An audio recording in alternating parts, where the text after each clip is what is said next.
Okay, you're live. Oh, so Reggie said he needs a code to get in as a panelist.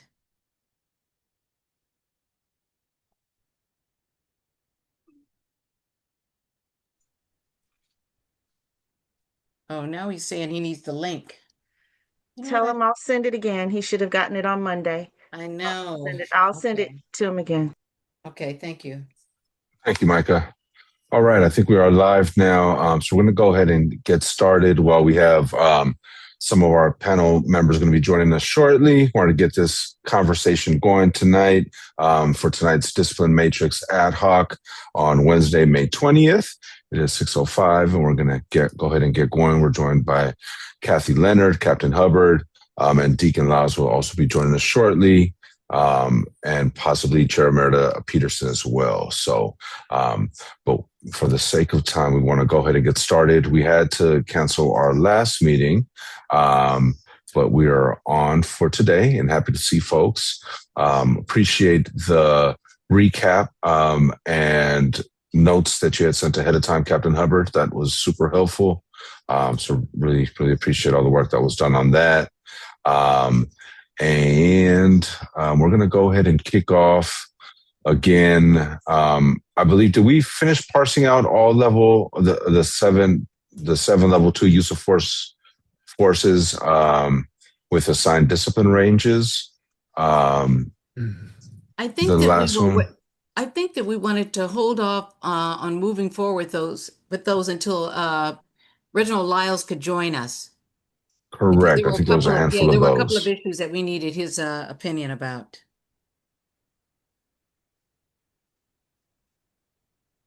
So Micah just sent him the link, so he should be with us momentarily. That sounds good.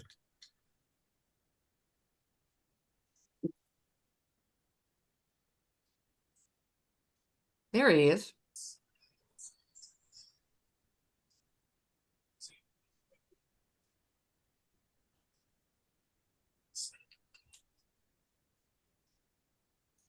Hi, Reginald. Good afternoon. Hello, sir. How So, are you? Oh, hello. Well, I'm just starting to learn how to walk again. So I'm On the mend, I hear, huh? yeah. Yeah. All so I right. know Well, that we wanted to get your opinion on a couple of things, and one of them was the carotid restraint applied Yeah. I I don't as a level two. if I'm reading this correct. I'm sorry. I didn't interrupt you, Kathy. I'm sorry. No, you didn't. Thank Okay. you. It, I was looking at uh level 2 ranges where we landed, and I guess you guys have done some work before. Um okay. Carotid restraint applied, no loss of consciousness. I don't understand that. Does that mean if the citizen does not lose consciousness and the officer applied an illegal um, tactic, police tactic, use of force, an illegal one, and it's the officer's first offense, and the person didn't lose consciousness, then the range should be beginning at 30 days suspension to termination. And that's the part that confuses me. If the officer's committing an illegal act, why are we giving them 30 days suspension? Why isn't he just terminated?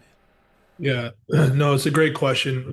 We gave the example of an officer's in a life and death situation, and then they use this tactic only in that circumstance. Because you're right, it is banned in California. We do not train it. Post does not teach it anymore. It's are we saying that if it's used, but is, let's say, justified because of the serious situation, are we going to terminate on the first offense? So the first offense, it would be under that circumstance, for example. Now, that doesn't mean that the chief couldn't terminate either. Let's say that it wasn't a life or death situation. The officer, yeah, I use a carotid hold. I know it's unlawful. that would be, of course, an aggravating factor. But that's the example we gave. Well, I think a whole lot needs to be added to the explanation. In carotid restraint applied, no loss of consciousness. That's too shorthand. That leaves too much open for interpretation, because I never thought about that aspect of it. If somebody's fighting for their life and that's the last resort thing that they could use to save their lives, I'm talking about the officer now, and then there shouldn't be any punishment. I mean, so that's illogical to me. If I'm Well, fighting here's for the thing. if I'm fighting for my life, and I had to use a carotid choke or choke a person, put my hands around their throat and choke them, and then it shouldn't be any question about me being disciplined at all. So I have a question. So under California Government Code, section 7286.5, is there an exception? No, I not didn't that see I've read. I didn't see any exception, so I think that it doesn't matter whether the person hasn't lost consciousness. It's still an illegal tactic. You got to come up with another tactic other than that one. And apparently this ban became effective January 1 of 2022. Correct. And it would seem like if there was going to be some exception, they've had, the legislators would have had plenty of time to do that. And So the other another, thing I would add to it would be that we're supposed to read these disciplines as if we have determined that the board had found them responsible for doing the wrong behavior. correct. Am I correct about that? That's correct. Okay, so if I'm reading this as the officer is wrong for using this action, then that should be termination, not 30 days. On the face value of the action, the review board has determined that this officer is wrong. Loss of consciousness is just a red herring that confuses people and gives people the assumption that there is some justification of their action, and there's absolutely no justification for the use of carotid restraint. Right, it would be an out, which I'm sure would be used a lot. Well, I shouldn't make that assumption. I'm sorry. Yeah, well, yeah, no, points well taken. And one thing I should have mentioned in the previous meeting is that this matrix has not been updated since the banning of the carotid. So there's an argument to remove it completely. Because if an officer is looking at this, it says, well, the department says that I can do it. I just need to be in compliance with it. When really you can't do it, period. So if we just remove it completely, then it's not even in discussion.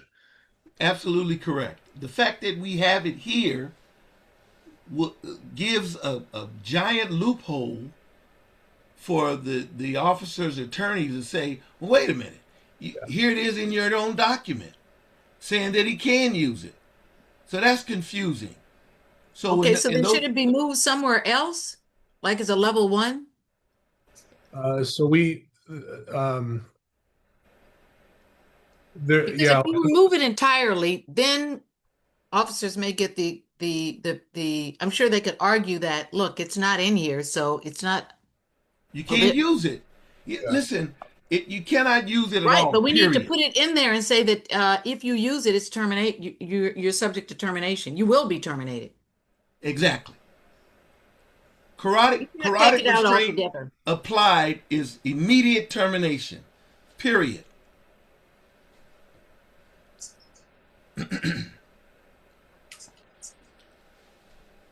So, Captain Hubbard, is the carotid restraint explicitly mentioned in level 1s?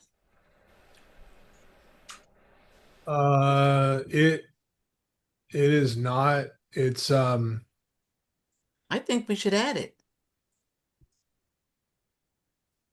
yeah, but I guess I'm saying because it's not a taught it's going to be something completely different. I mean, I'll put it this way, like let's say it's not mentioned at all, but an officer uses it, then it would be considered a level one serious bodily injury or substantial risk of causing death. Mm. And it would be assessed under this and most likely aggravated up to severe discipline because it's not taught and it's banned. And then also to add on to it, it's arguably a crime, right? So it would be, an investigation under different manual of rule sections also. Okay, so there's a gray area here. Absolutely. Gray area is serious bodily injury. Suppose that an officer used the carotid restraint and it didn't turn into a serious bodily injury, then we're not covered here. It would Should be be Would fall terminated. under substantial risk. Hmm. by default, yeah. Any use of the carotid restraint is a terminal offense. That's the kind of language that needs to be in this document somewhere. And Yeah, this is where it should be, level and- one. yeah, and we should be clear about that. And if we say substantial risk of causing death, then parenthetically we ought to say, i.e., the use of carotid restraint or any other illegal act.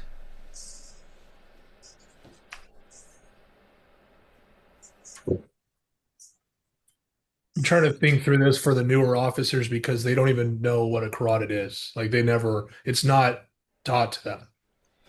But that's not our goal here about the Yeah. newer officer.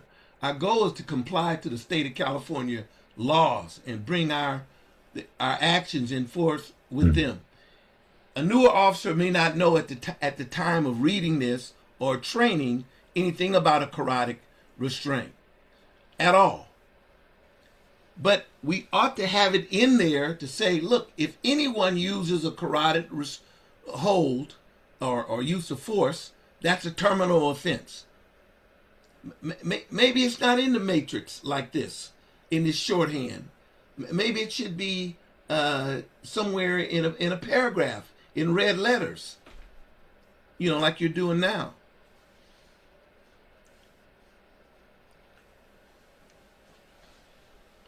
If you're saying the officers won't even understand what a carotid is because they've never been taught about it, then you need some explanation so they can understand whether any use of force where a carotid restraint or choking mechanism is used, that's a fireable offense. That's a terminable offense. That's how I feel about it. I get it. I understand. My pauses are just trying to figure out where to put this. If it warrants a separate or standalone manual of rules section, and then the matrix would be updated for that specific manual of rules. Right. So if you go to our manual of rules, for example, we would have, let's say, a new section. I'm just, making this up, 234.03 carotid, and it would be explicit to carotid, and then the discipline matrix would have termination. Why is it under the commanding officer section? I'm just showing you it as an example of Oh, a I see. manual. Okay. So Okay, so if you put it there, then you're gonna you would say that that it's a fireable offense. You give it an explanation and say that it's a fireable offense.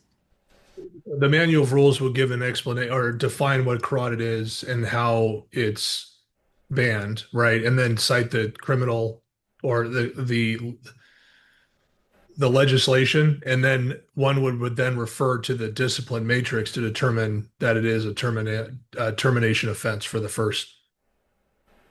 Nothing beyond that. Okay, I don't disagree with that, but I think that the way it reads now, substantial risk of causing death, carotid, I think we should leave that language there. So it's very clear that this is where this falls. But then the other thing is, let me back up here. So if you attempt a carotid, the first offense is 15 and then to termination. But we're saying that if you do something illegal, it should be a straight termination. So it really needs a section all to itself, That's or right. at least a line item here, a separate line item here, and say, the first offense will be termination, and there's, ah, re, no reason to address the second offense because they're already gone. Yeah, I mean, I probably won't even put it under the force section just to eliminate confusion, so one does not think that it's an acceptable use of force. It would just get its own section like we have here. Okay, I'm good with that.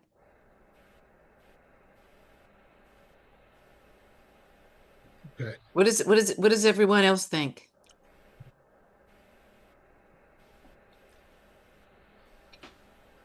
Yeah, I think that's a good idea. I mean, certainly removing it from the level 2 is for sure a good idea, because that does send some mixed messages, even having it listed under this list. And yeah, I think if we're explicit with its own, small section with language explicitly saying that, and then the corresponding matrix starts at termination, then that's good.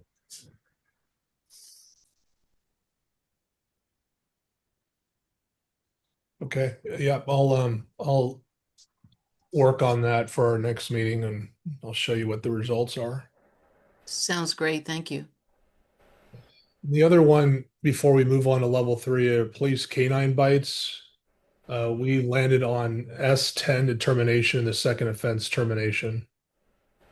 We wanted to have further discussion on that because of the sensitivity around the use of police canines.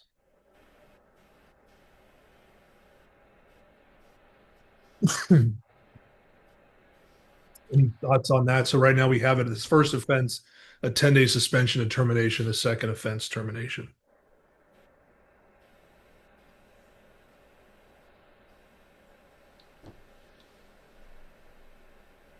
Could you explain that again, please? I want to make sure I heard this correctly. Yeah, I'll start from the beginning. So police canine bites, injure/injured subject, and this is where it requires an emergency room or hospital admittance. We have the first offense to be S10 determination and the second offense to be termination. The reason why it's qualified with ER or hospital is because sometimes a canine bites clothing only and doesn't require medical. So it's not as severe. So this would be where there's injury. Well, physically, it's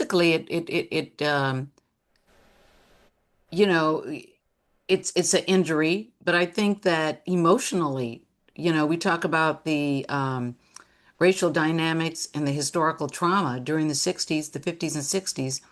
Dogs were unleashed on African Americans who were just trying to fight for civil rights. So, what is the purpose of having the canines in the first place? Are they supposed to be sicked on dogs? I mean, sicked on people? Are they with the force to discover drugs, the presence of drugs? I mean, what is their purpose? We for searching for violent criminals. Yeah, so it's not for. I mean, the policy is very restrictive on when they can be deployed, and violent offenses is the qualifier. Okay, that's what had me confused. So, Oakland has a canine program that only ferrets out where suspects are hiding. Right. You don't have a canine program, where it's chase and apprehend a suspect, Correct. or to defend an officer. No. No. So when the canine finds a suspect, is he supposed to stop? Supposed to alert them by barking or what? Right. Or is he supposed to, or have they ever attacked and under what circumstances? Yeah, I'm Like probably if they not. find, I guess if they find the person, do they just bark or do they try to charge the person? No, it's not, and I'm probably not the best person to explain this just on the top of my head. I could have been more prepared tonight, but it's of course our interest is finding the subject, they comply, and then we move in to arrest them without any canine involvement. If the person fights or does not surrender, then an order can be given to bite. Yeah, see, I'm really uncomfortable with Okay, this. well, I don't know how we split the baby in half like that. Right, right. You have you have a canine program that's primarily just to search and alert where a suspect is hiding. But but the dog but the dog can become a defensive tool if the officer needs help. And the dog is that correct? Yeah, I'm thinking of the scenario where let's say we're looking for a robbery, an armed robbery suspect, and the dog alerts to where this person is at, but we're not in a position necessarily just, okay, there he is, let's move in and arrest him because he's still armed. So we use that as like, okay, there he is, let's move the perimeter and slow things down and then talk them out so we can place them in custody. Okay, I get that one. But listen to my scenario. An officer, a canine officer, is talking to a suspect or an individual. He's not a suspect yet. An individual on the street, and then the officer is attacked. Can the officer alert the dog to come out of the car because they leave the windows down to then defend the officer? Yes, under that scenario, yes. Okay, and if that happens, if the individual is bitten, he should have been bitten, right? I mean, maybe, I mean, it's not the should have. It's if sometimes just the deployment of the dog has people surrender. So No, maybe, we you know, that's too fine tuned. If I'm on my back and I'm wrestling with a guy, let's say he's grabbing for my gun and I'm wrestling with him and I'm the canine officer and I alert the dog to help me, to rescue me. If the dog bites him, no matter where he bites him, it's all right with me. And it should be all right with the city of Oakland. under that scenario, yes, that would likely be an in-compliance bite. Yes. I don't have a problem with that, but I'm just wondering about the indiscriminate use of the canines. It's Well, not again, That's where I think the gray area is. um, Not all encounters with the public are nice. I understand, but I don't think that's indiscriminate. I think that that you can't have what am I trying to say? You can't either you have a dog program and the dog may bite citizens under certain circumstances, Yes. and that ought to be articulated in this document and not left in this. One of the problems I've had with how these things are written is that they try to use too much shorthand, and it leaves things undescribed, and big gaps where things are not even, delineated. So I'm not going to be upset with an officer or the dog or the department if the dog is coming out to and bites a suspect who's trying to hurt an officer or a citizen. That to me is no different than the officer having a gun on his hip or mace. So why try to write a dog program where you say, well, he's only supposed to alert, and Well, then we have have a policy. no discussion of biting, and say if he bites, you get all of these penalties.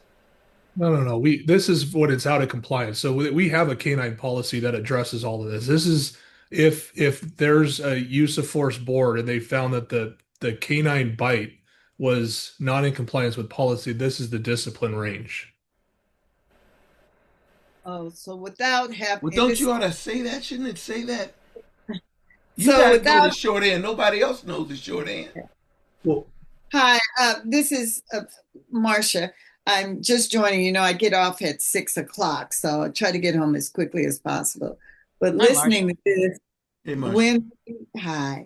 when we try to discern these first, second, and third offenses without seeing the actual policy, we're kind of like, this is the reason why the conversation is not we're not aligning with Captain Hubbard's knowledge of it because we have no knowledge of it, All right.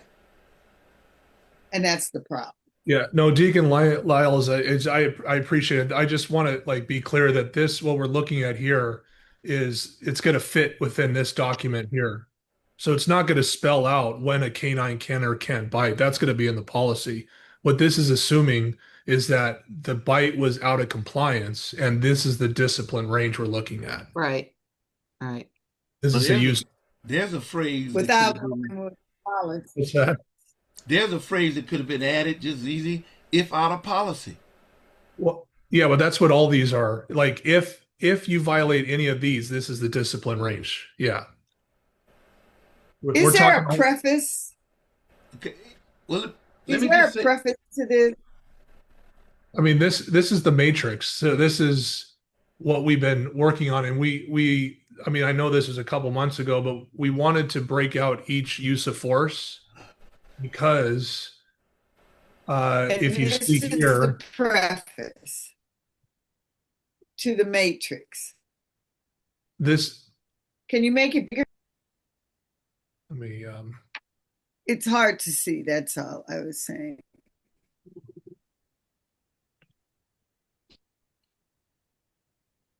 yeah, the Matrix is designed to set the highest penalties on those actions most afoul of our values, right? So this is the discipline range if you violate the manual of rules.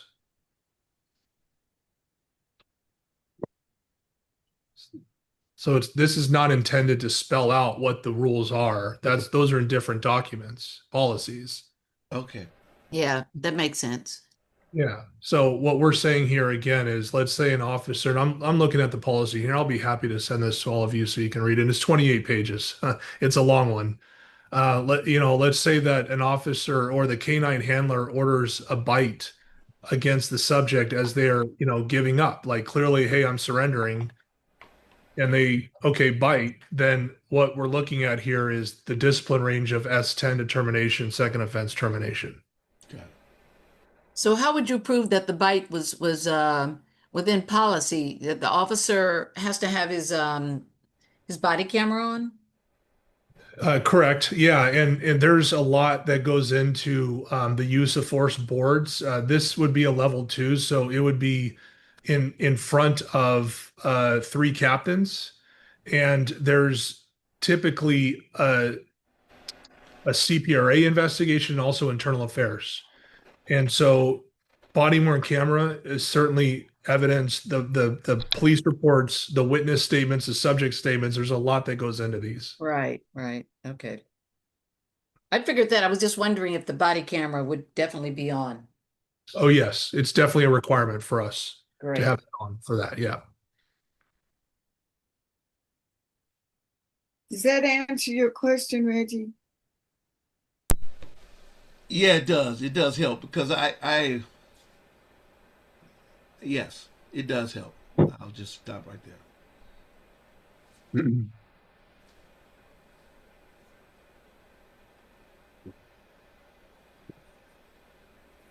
Okay. So how do we feel about, we landed on our last meeting the S10 determination for the first offense, termination for the second offense, and eliminate no third offense chance.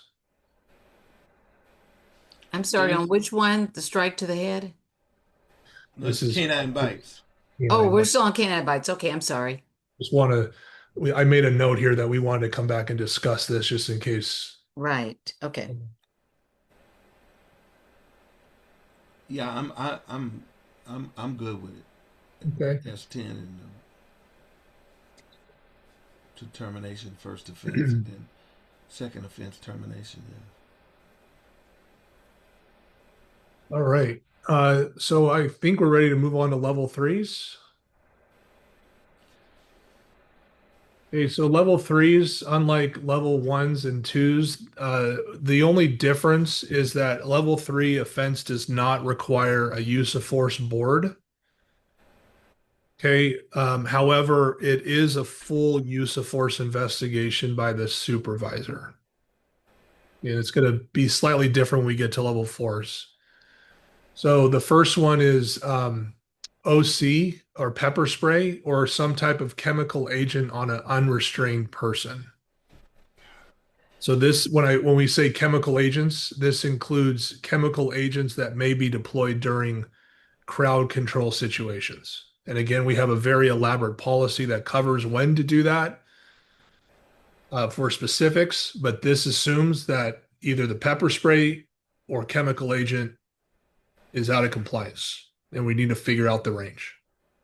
What exactly is the chemical agent? Pepper spray or mace. Oh, mace. Okay. Yeah, yeah. Yeah, 10 days or to termination, first offense, and if the person has done this 2 times, he ought to be terminated. I'm uncomfortable. Oh, Go ahead. I'm sorry. well, I'm thinking back to the days of I don't know what's equivalent to that today, but PCP, where people that were on PCP would have this almost superhuman strength, and you almost had to pepper spray them to get them down, because attacking them wasn't going to do the job. I don't know if tasing did the job either, but the pepper spray in the eyes and nose, I mean, in the mouth. Am I wrong here? No, you're not wrong at all. And I can tell you that it's pepper spray. It's not often used because it's inevitable that the officer's affected by it. It's very powerful. If I just sprayed one little drop right now in my office, it would overwhelm me. And so officers are hesitant to use it for that reason. Because they The know they're same going with to. mace? Yeah, it's the same thing. Yeah, it's Oh, wow. Okay. very powerful. Captain, And I'm under what wondering. circumstances would you have it then, or use it? Oh, it's a great tool. I'm just saying, So, like, I guess, like crowd control, the officers will have masks on or whatever to protect themselves from the spray. yeah, the chemical agents in a crowd control situation are a little bit different because they are deployed from a distance, but the pepper spray that we have, that's something that's attached to an officer's gun belt is only good for, 10 feet, let's say. So inevitably, especially if you're downwind, you're going to be impacted by it. So it's a very valuable tool, one that we teach in the academy. The recruits do not like it when we pepper spray them, so they know the effects. That's part of the exercise in the academy. So they're more likely to use the taser. So why even have that if even officers don't like to use it? It's a force option, and honestly, sometimes like we use it on animals, and like animals fighting or officers being maybe attacked by animals. I much prefer the officers use mace than shoot the animal. So that's another option. Ah, okay. Yeah. Okay. Captain, I was curious, what's some of the criteria that differentiates like a level 2 versus a level 3? Like, why are these? What makes these lesser offenses? And I'm also wondering, just as in terms of in relation to the starting points too, if we're comparing the level 2s and level 3s. Sure. Well, the starting points for this is new for us. This because our current matrix does not have these broken out. But we talk about the intrusiveness of force, and that's important. It's not just you can use force; it's also at what level of intrusiveness can the force be deployed, because it has Fourth Amendment implications. So we certainly are in a position later on to talk about use of force levels. That's in a different policy. But assumably, the use of pepper spray is far less intrusive than a police canine bite, if we want to go back to our previous discussion. I'd rather get pepper sprayed, as terrible as it is, than get bitten by a dog. So much more intrusive. Got it. Okay. So should our level 3 starting points start at a lower range than the level 2s theoretically then, since they're lesser offenses? Ideally, yes. I'm just thinking because I know that last meeting we're talking about consistency and just making sure that as we take a bird's eye view of everything, that all of these starting points are consistent with one another. Yeah. All right. You know, So right now, I hate to do this, guys, but I just want to clear something up in my head. Back at the other thing we were talking about, the the dog biting, it said that if the dog bit someone and if they went to the emergency room, then that's a more severe situation. Correct? correct. But Excuse me. but the officer intended the dog to bite him. That's right. So the fact that the man had on a thick leather coat, that doesn't make the officer any less innocent or any less guilty, excuse me, of what his intent was for that person to be bitten. Right. Right. So I'm trying to understand, why is it that by sheer luck the dog's teeth didn't break the skin of the citizen who shouldn't have been bitten in the first place? And the only reason why his clothing was bitten, it was because the officer wanted him bitten and sicked the dog on him. Seemed like that shouldn't mitigate the severity of the penalty on the officer. Am I being too fine-tuned? No, not at all. I would. You're right. I would maybe argue that what you describe is more of an aggravating, mitigating factor than it is just a standalone what the intent is behind it. So let's say the officer's out of compliance. Let's say for this, Right. the biting of clothes. So we look at the outcome of the force. Seattle has something similar where they look at the outcome of the force, not necessarily the intent behind it, but the outcome is just clothing is bitten. So one, like we're going to sustain you because your intent was bad and the deployment was bad, but being that there was no severe injury, you might get the lesser form. Versus someone who's severely injured, it's going to be probably aggravated up to something more serious based on the level of injury. Okay, then why does the officer get a second offense? For Like any force resulting in injuries requiring ER or hospital admittance, why does it get 10 days to termination first offense? Then on the second offense, he gets 30 days. He gets to do it a second time. No, it's termination. No, any force resulting in requiring ER or hospital admittance. Yeah. The first offense is S10 to 10 termination. The second offense is termination. Drop down one. Am I reading this wrong somehow? Oh, yeah, this is a little bit different. So, okay, you're talking about anything besides canine bites? Any force resulting in injuries requiring ER or hospital. So this is not canine bites here. That's right. That's right. And I gave the example of so an officer does a takedown, Okay. grab the person to take them down to the ground and they break their arm. Yeah. That would be a level 2. And yes, the officer intended to bring the person to the ground, but it wasn't necessarily to break their arm. Okay, Obviously, that makes there's sense. variable factors Right. there, but that's an example. Okay. Thank you. Yeah. Okay. So we're going back to pepper spray or chemical agent. But before you leave that one, is it clear in arbitrations that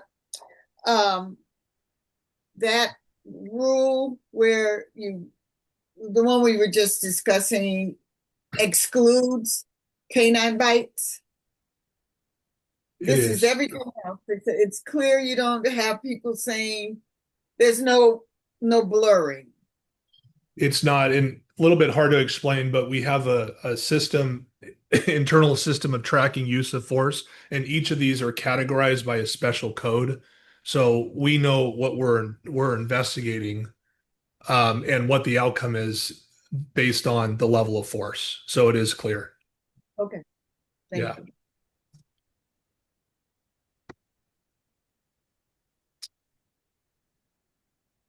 Okay, so oops, I overshot it here. Okay, going back to pepper spray or chemical agent, this right now mirrors the canine. So if Does that get you in trouble when you say, when you have two things that mirror? How do you differentiate in order to charge?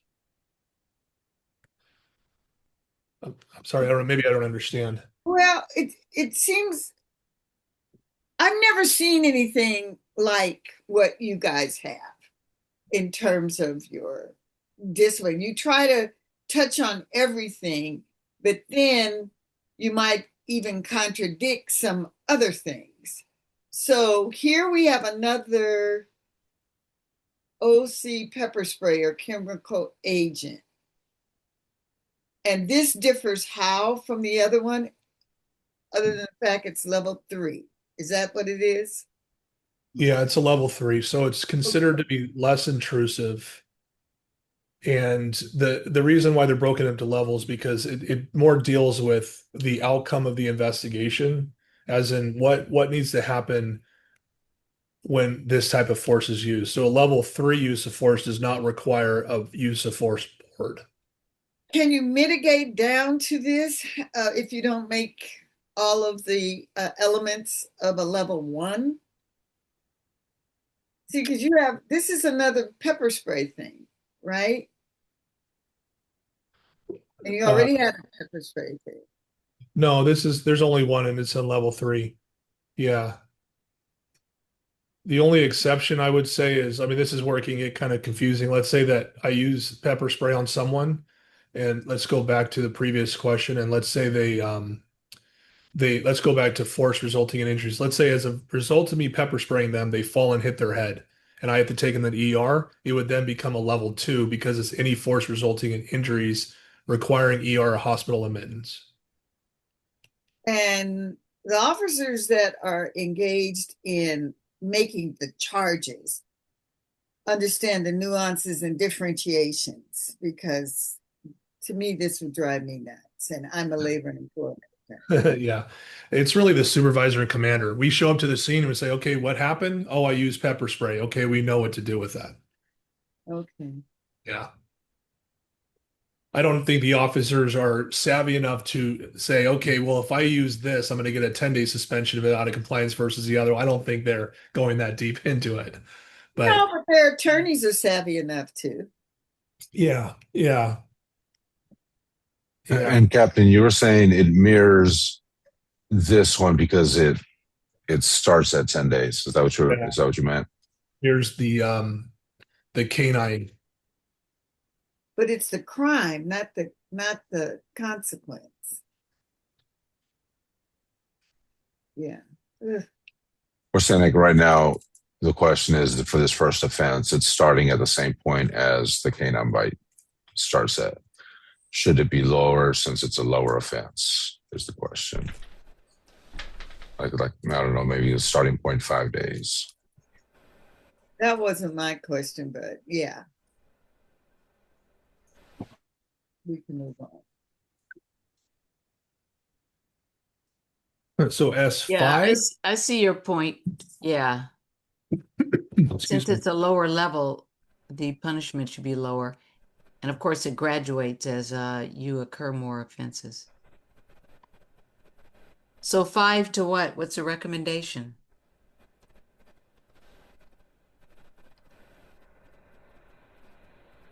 I mean, it could stay Termination, yeah. to termination, I think. Just with the lower starting point. Excuse me. Okay. So then second offense would be S10. So I have a question.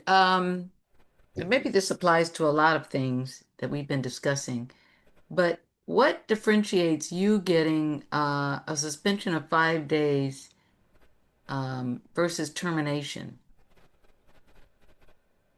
Aggravating or mitigating factors. And Like you sprayed the person longer than you should have to get them under control. Um, Or this, yeah, that can be one. Or I use it against someone who has a known medical condition.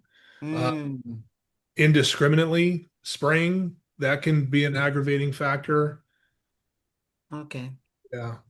thank you. Again, we don't really have a lot of these deployments, but if you recall over the years during our crowd control Yes. events, that there were a lot of criticism over our use of chemical agents, and that is Yes, I where we remember that. more likely see these these issues. Okay, thank you.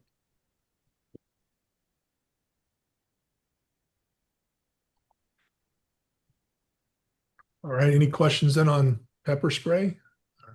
Mm-mm. All right. The next one is taser and electronic control weapon. This is on an unrestrained subject. We are more likely to see taser deployments than the previous one. The most common, I think, sustained findings that we have around taser has to do with whether the person poses an immediate threat.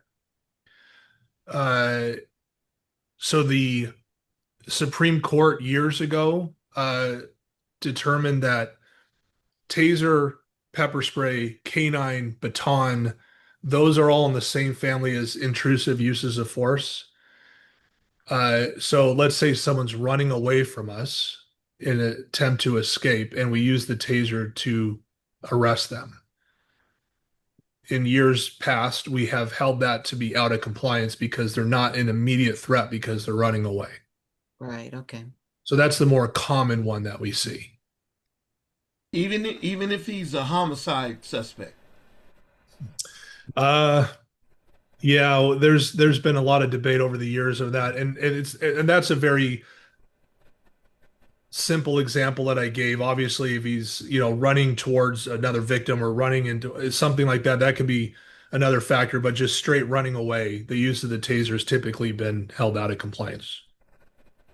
Yes. Even if it's a homicide suspect. Yes. That's a bad policy.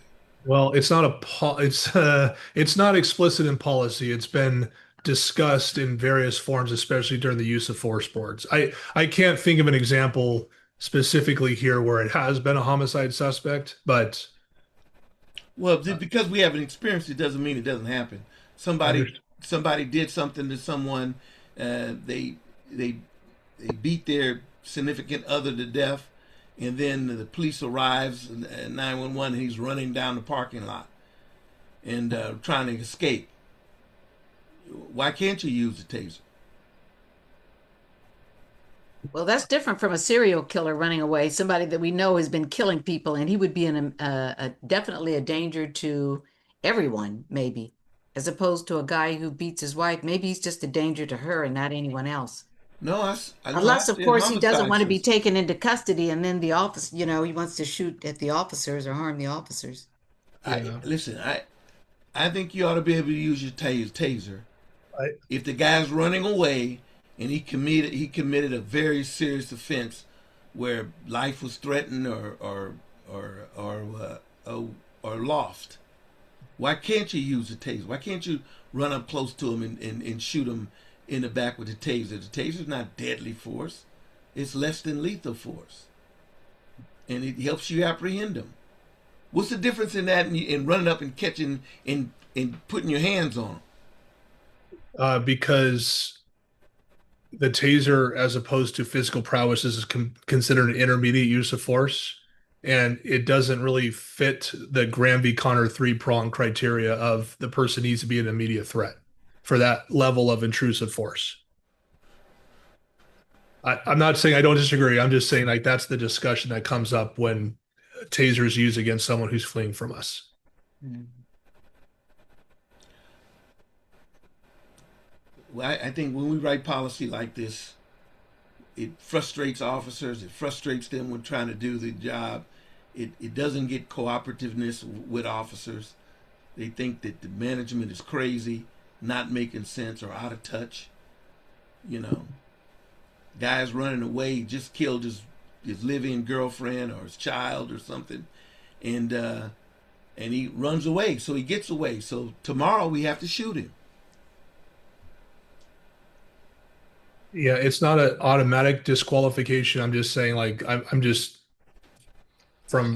I won't be argumentative. I'm just I'm just Yeah. saying this is, you know, it's just not making sense to the person that's wearing the uniform. It's not making sense. You ought to be able to use the taser in that circumstance.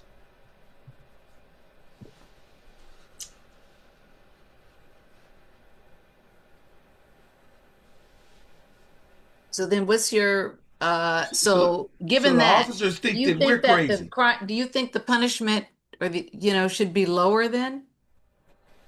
No, I Since the think policy is, it is what it is. So how could we address your concern? Suspension of 5 days, like a lesser, the punishment isn't so severe? I think in that case it shouldn't be terminated. Person shouldn't be terminated. Maybe 5 days to 10 days suspension, but he shouldn't be terminated. If I agree with that. Yeah. I don't think he should be terminated for something, or even the talk of terminating someone who stopped a person who committed a heinous offense. And because if you don't stop them today, you're going to have to stop him tomorrow. And tomorrow he may be armed tomorrow. I don't want it to sound like if that happens and it's an automatically out of compliance tasing. All I'm saying is this is what we have discussed, and some have been in compliance. So there's a balance. So this assumes that the board determines or someone determines that the use of the taser is out of compliance, Right. Right. whatever that may be. So I say this. I say first offense ought to be 5 to 10 days.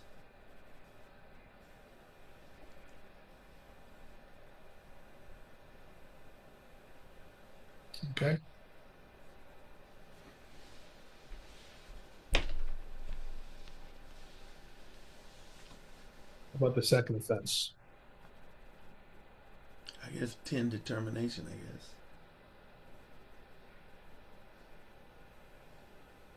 So now suppose that the person who is tased dies.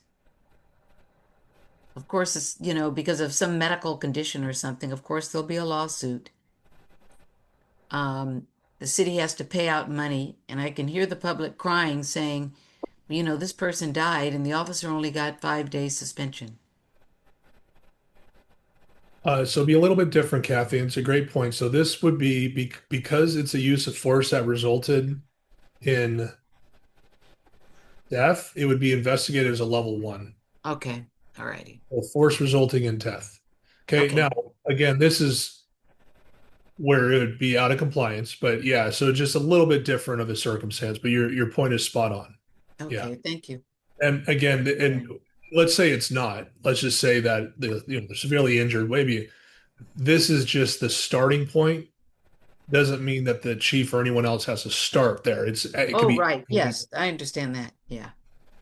And speaking of, since we're on point, like the other thing, Deacon Lyle, is if a person running away is they lose control of their body, and it's dangerous when you're just full sprint. Now you can't control your body and you're going head first into the ground, which could happen as a result of the ECW. That's another reason. It's not just the locking up of the body, it's what can happen after because they have no control. Right. Okay. Yeah. Just as an example.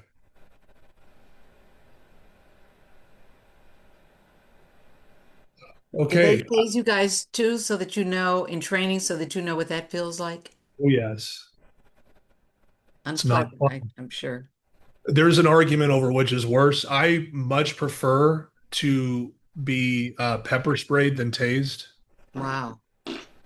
but I don't know. There's a lot of debate over that. Yeah. Okay. The next one is impact weapon to include specialty munitions. So that's like beanbag rounds that may be deployed. Or we have these, it's called a 40 millimeter sponge round. It sounds harmless, but it's not. But it serves as an impact weapon. And this is where there's an attempt strike, but there's no contact. Okay, so Would think billy of, clubs fall under this say that category? again. Would billy clubs fall under this section? Yeah, batons, yes. Okay. It's an impact We called weapon. them billy clubs when we were kids. Yeah, yeah, yeah. They're just batons. We have it's called a longwood or shortwood Right. It baton. sounds better to say baton as opposed to club. So Yeah, I understand why that language has been changed. yeah. So this okay. So this is Hello? where the officer swings and misses, or deploys an impact munition and Who's it misses calling? the person. Yeah. Let's see if I can mute him. Yeah. I can't mute him. Oh, there we go. Okay.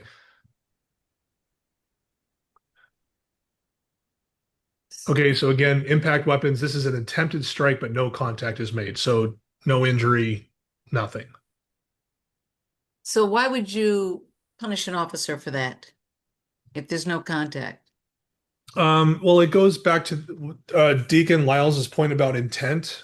There was an intent to use the force, and it should be investigated because we don't teach people to swing and miss on purpose, just as a warning. So there needs to be some type of investigation into that. Okay. Yeah. If we start this one at counseling and training, would that give an opportunity to have that be, just a coaching, teachable moment and actually talk about what that intent was? Indeed. Yeah, sure, sure. So we can start with C.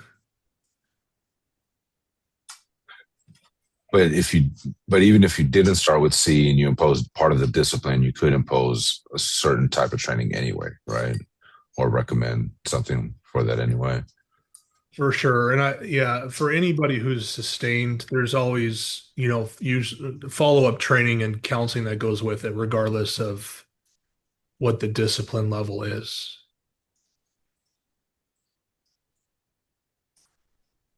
Did I hear you say there's always training or There counseling? is. I'm sorry. Yeah, yeah. And Oh, I mean, it for goes all back levels, even level threes?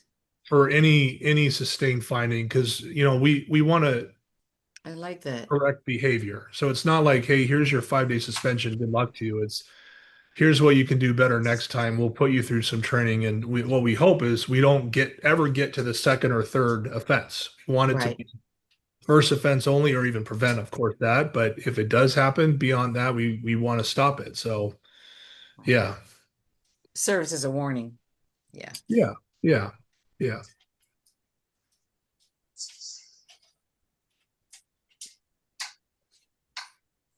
I think I'd also be okay with it being similar to some of these other level threes, but Mhm. unless folks think that it should start at a lower counseling, because if you could still have counseling attached to these days, then I would we don't definitely say necessarily counseling on this one. on this one. Okay. Yeah, particularly because they missed. I mean, next time you may not miss, and so we need to catch you before you hit people, before you actually make contact with people. So I'd like counseling, and I don't know about any days of suspension. I'll let others chime in on that.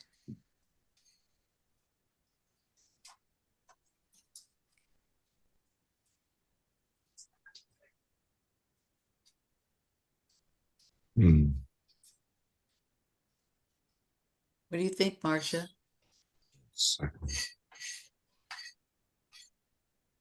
Oh,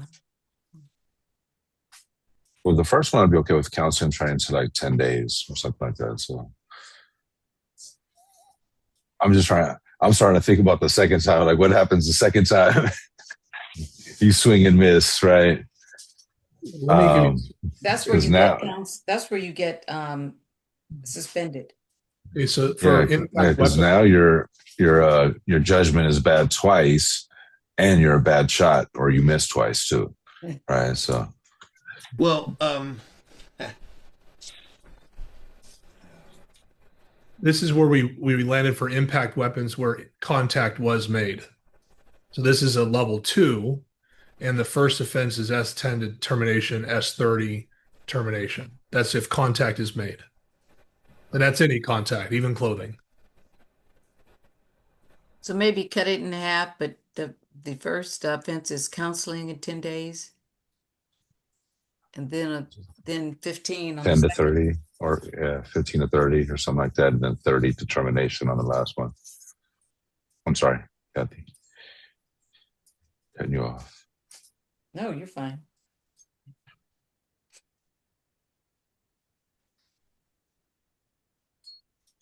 Okay. Any questions on that one? All right. Baton used for non-striking purpose. This is extremely rare, but we teach it to use the baton as leverage. So let's say someone is under arrest and they like hold on to, let's say, an object and they refuse to come off of it. Using the baton not to strike them, but to use it as leverage to get them off of the object to place them in custody. That's what that's for. How would you do that? If I'm like holding on to, let's say, a bar, put the baton in between my arm, the person's arm and the pole, just to kind of wedge them off of it. Ah, okay. Yeah. It's So a top. that would be considered prying then. Yes. Okay.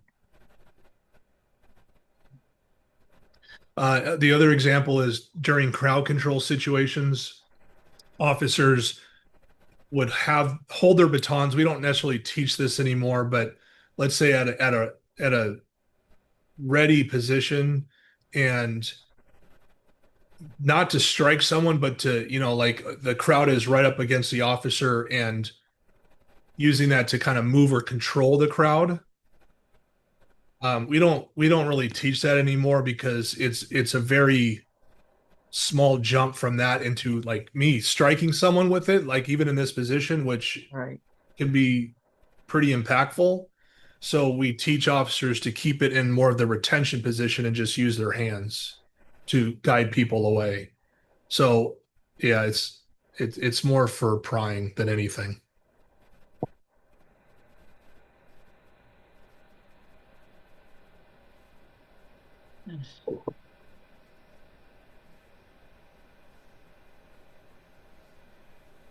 So why would someone be punished for trying to pry someone away?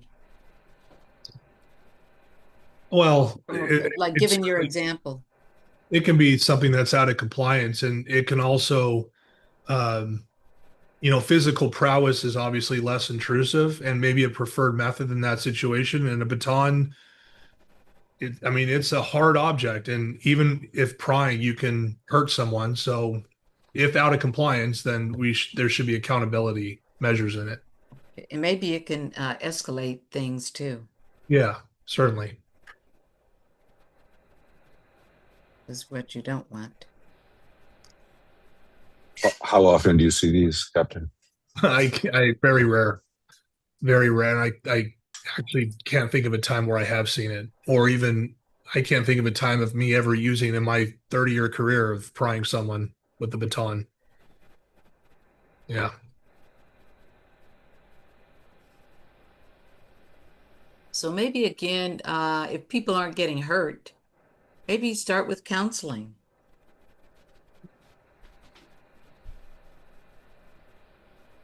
What do you think? I don't see where the violation is if you That's what I was saying. if you have your baton out and you're you doing it, it's crowd control, trying to poke people along, or nobody is struck, there's no contact. I don't even know why it's here. Well, we talked earlier about historical trauma. It may be some of that here. And if it The was crime found to was be in being violation, then it would probably be something pretty bad or really bad use of. Yeah. Yeah. But there's Because no it's contact. Okay, I had my baton out. I have a right to have it out. I have a right to have it in both of my hands. I have a right to use it as a prodding and a prying instrument. But in this case, I never touched you. There's no contact. If there's no contact, there's no injury. If there's no injury, there's no trauma. So why is this a level 3 offense when I'm doing what I'm instructed to do with the baton?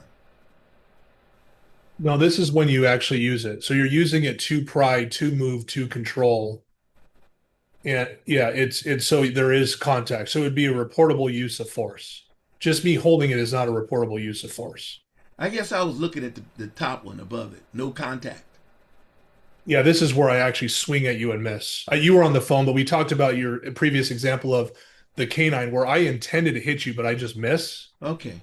Yeah, that's what that means. Okay. So I tried to hurt you, but I wasn't good enough. Hurts is a strong, but yeah, I try to use it against you. Yes, and I miss. Yeah. Excuse me, I have to step away for a few minutes.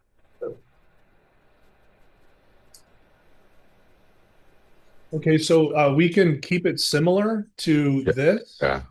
Is that what you're thinking? All right, the next one is a weaponless defense technique. This is a strike, kick, leg sweep, or takedown. The only difference with this one and what we talked about in level 2 is that this is not head strike. So if I do a distractionary strike to the face, that's a level 2. So these are, if I palm strike you in let's say the chest, I kick you, I leg sweep you. If I take you down to the ground, that's a level 3. This is a little bit tricky because we do use this often. This one in itself could be a lot of nothing. I take the person even gently to the ground, from their feet down to the ground, no injury, they give up, handcuff, no problem. But it also can be pretty violent. A takedown can be very swift. The person can lose control over their body. The stronger individuals, their strikes are impactful strikes. So there's a range of intrusiveness for all of these, and this is why it's a little bit more difficult to define this.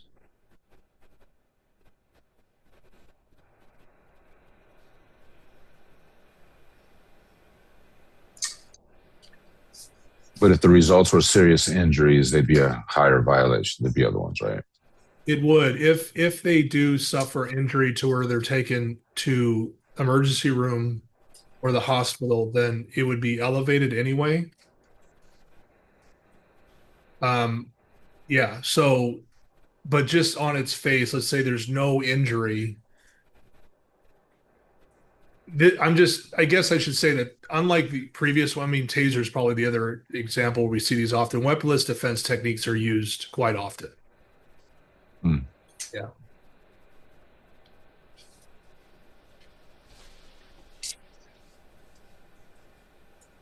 Another thing that we see is for strikes is, let's say the person was struck 3 times with the hand, just the first one is fine, but not the other 2. So that we see that also where it's just too many, because we have to account for every use of force that we use.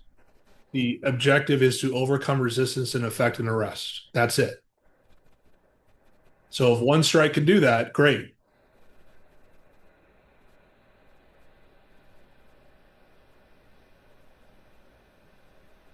So within a successive several strikes, and it's a first offense, you would just go to the highest number of days.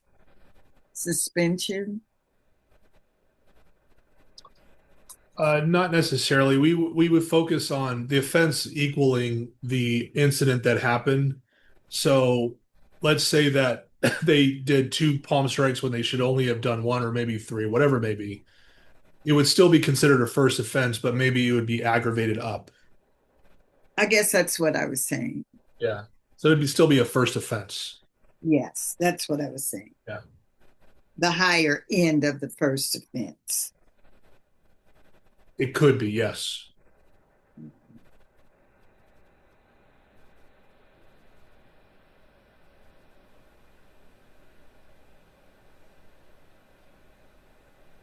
So for the range for these, and we just have to determine,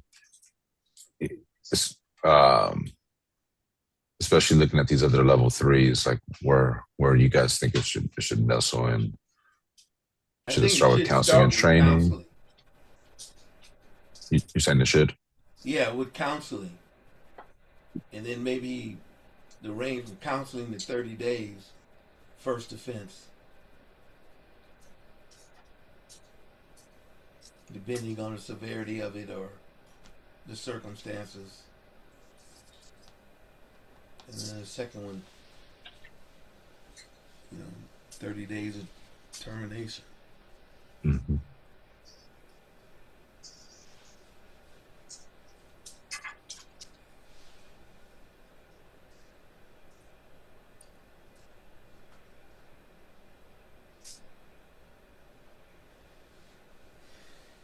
Okay. All right. The last one for level 3 is on-duty firearm discharge at an animal. This is other than dispatching an injured animal. So this is a dog attacking you and you shoot or you discharge your firearm. It doesn't differentiate between whether the animal is struck or not. But it is considered a level 3 use of force.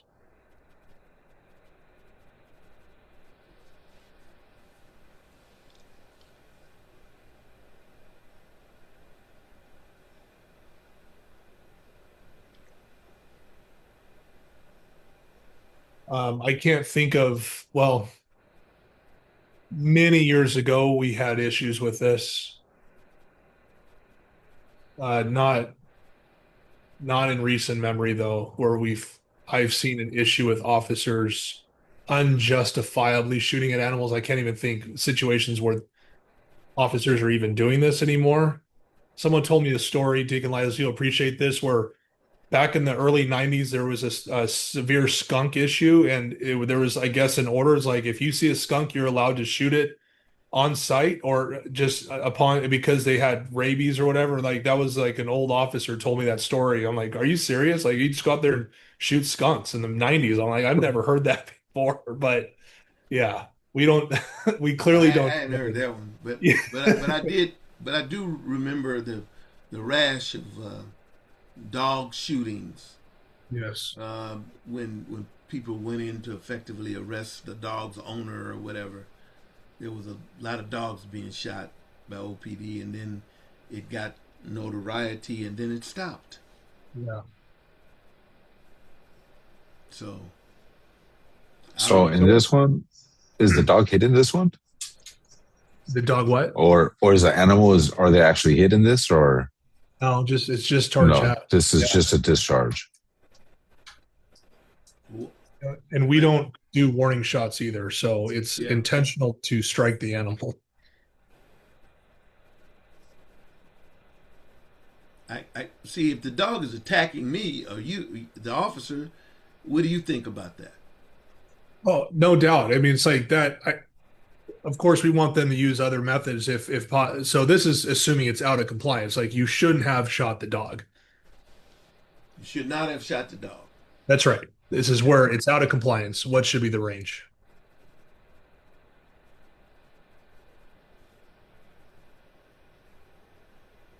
That's cruelty to animals. I killed think my that dog, should be man. kind of severe. Mm-hmm. And it really hurts public trust and community trust. And we've talked about a lot of the historical trauma. So out of these ones, which one's the most severe range that we have up here with these other ones? Like It's 5 days starting in you'll five. start 5 day determination on the first Yeah. offense. Yeah.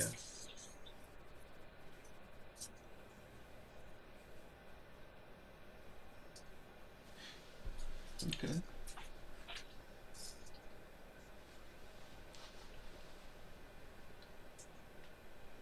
Okay, great. That takes care of level threes. Thank you for that. So we're moving on to level fours, and these are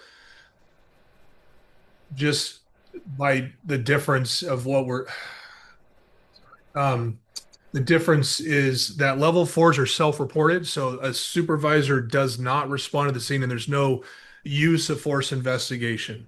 Okay, now the force is still documented, it's still reviewed by a supervisor, but it's self-reported. So the officer writes in his or her report that they use such force, they report it accordingly. If there's a complaint attached to that force, then there is a separate and independent internal affairs investigation into the matter. And that goes for any of these, but just in case you're wondering what happens if there's a complaint.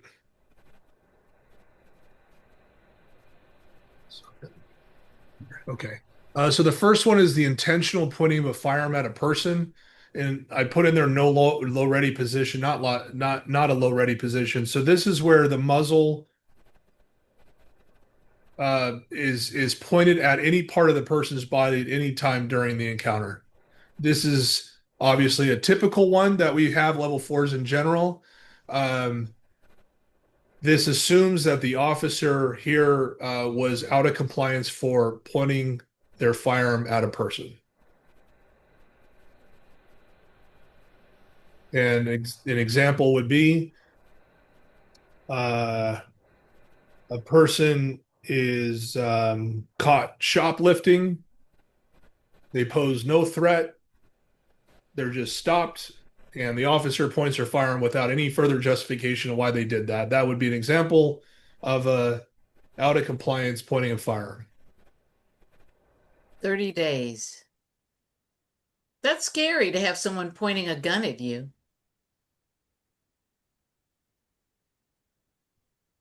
I'm going towards the high end. That's pretty traumatic.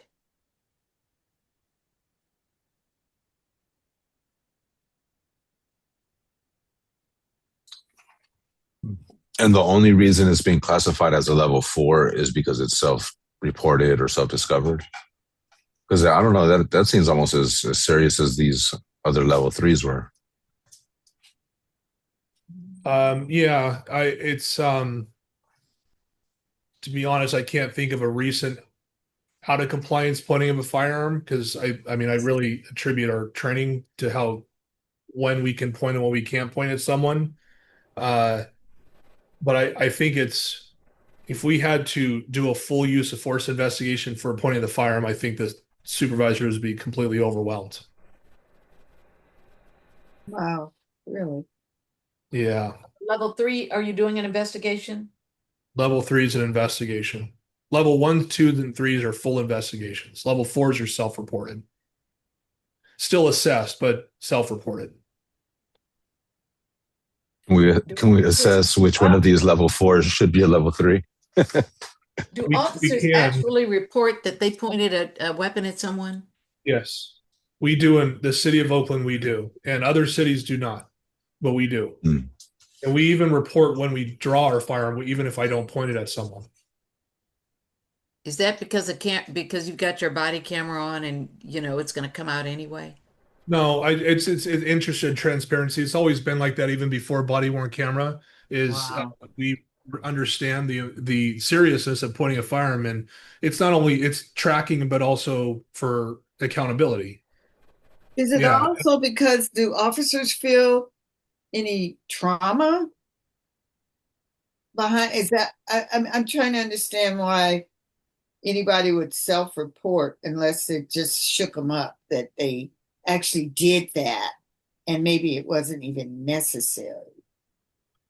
It's not self-reporting as in they're telling on themselves that what they did was wrong, even though that that does happen. It's the officer I'm sorry, let me just clarify.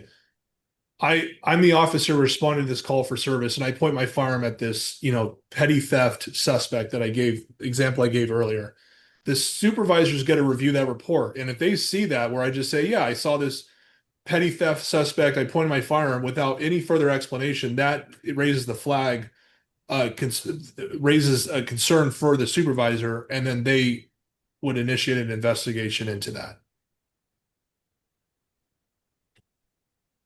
And so another way of looking at this is I know that there may be discussion about moving things, and that unfortunately requires a policy change that's probably outside the scope of this ad hoc because it's a different policy.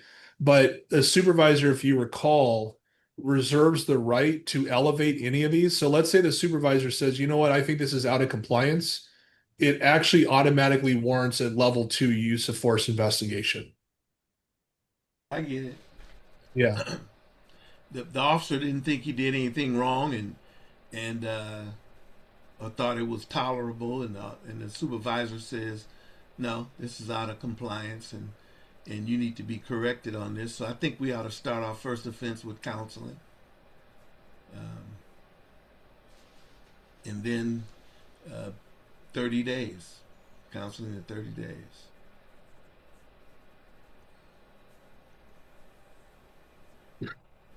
Maybe the counseling corrects the officer. No, you don't get to, pull your gun out on somebody that just did a 484, petty theft. No, that's wrong.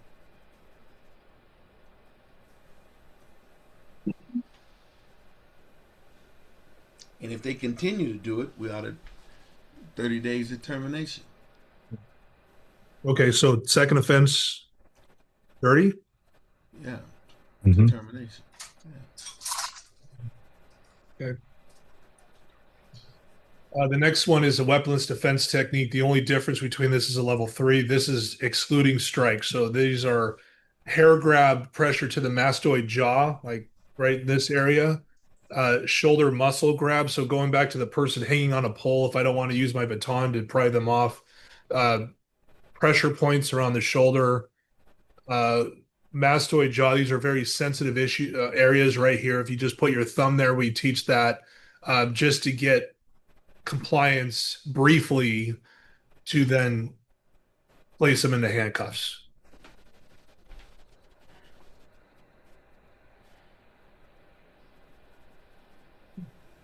These I've never seen any serious injuries in general from this, so that's why it's considered a level 4 lesser form of or less intrusive use of force.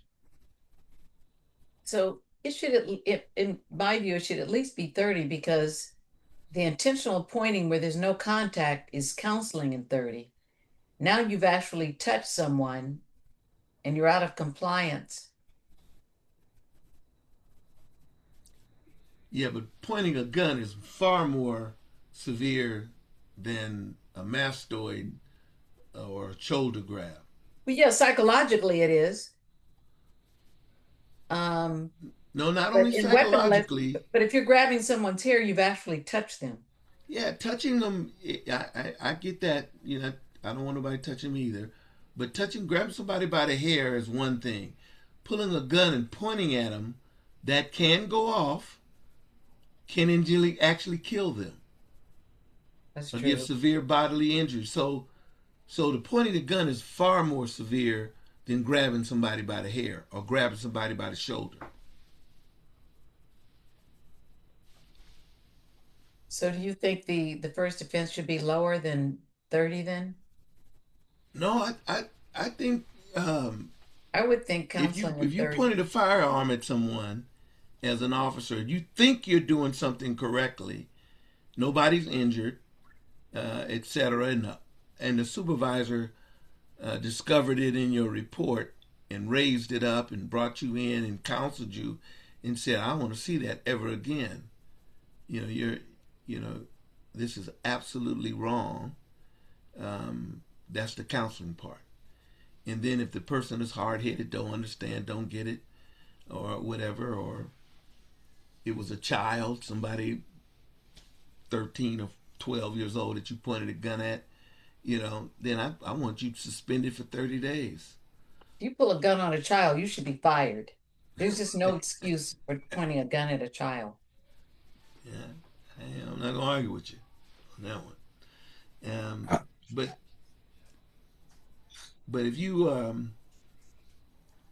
if somebody is fighting with you and you grab their hair, or if somebody is refusing, you're trying to arrest them and they're holding onto a pole and they won't let go to the pole, or you know, and you use a mastoid jaw pressure tactic to let them let go, that's not as severe as it sounds. In touching people, that's what police officers are supposed to do. They're gonna have to do if they're gonna arrest them. They gotta touch them. Yeah, and Kathy, this also, when we talk about force, our objective is to overcome resistance and effect an arrest. So our touching of them is not to do anything but to place them under arrest. Get them under control. Yeah, Right. that's Yeah.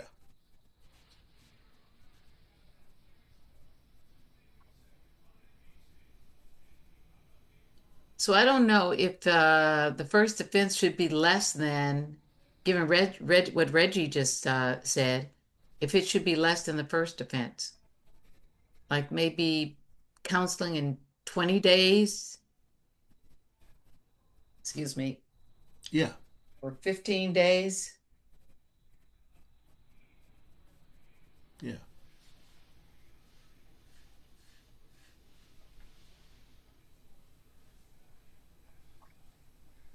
Yeah, and then just go up 15 to 30, and then 30 to termination, or just third offense termination. Yeah, there you go. Chair, how we doing? It's 7:30. Oh, We're having so much so- fun. I lost track of time. well, how many more of these are there right here? 3. 3. Well, we could pick these back up then the next time, unless we feel like in looking at all of them, they're all pretty similar, and we give them all around the same range if they're all level 4s. I mean, they're all going to be falling within these 2 right here. I don't know if folks want to go through them real fast, or we just pick up on our next time. How folks feeling? I came in straight from work and I haven't even eaten. So I think I'm gonna. Okay. You guys can continue if you want, but I'm gonna check out. Yeah, Well, Chair, I can send something out like I did before. I have to work on the carotid stuff. I can send you the canine policy, but also just, people can look at this ahead of time. I think we can move pretty fast the Okay. next time. Yeah. And all that's left actually after this section is we just have to go through the rest of these MORs and then we're actually done. And it sounds like a lot, but this section's a lot easier because they're less serious, if you will, MOR violations. Right, right. So Okay. it should go pretty quick. all right. Sounds good. All So right. All right, well- how many pages is the entire MOR? 57. So can we see a copy of it? Sure. Okay, that'd be great if you could have Micah send it to us, or you maybe send it to us. Yeah, no problem. Thank you. All right, folks. All right. All See right. you guys next time. Bye-bye. All right. Thank you, Have a good everyone. Rest of the Everyone have a weekend, great night. folks. Thank you. Happy Memorial Day. Isn't that around the corner? Yeah. Yeah. All right. We'll talk soon. Thank Good night. you. Thanks a lot, Captain. You're welcome.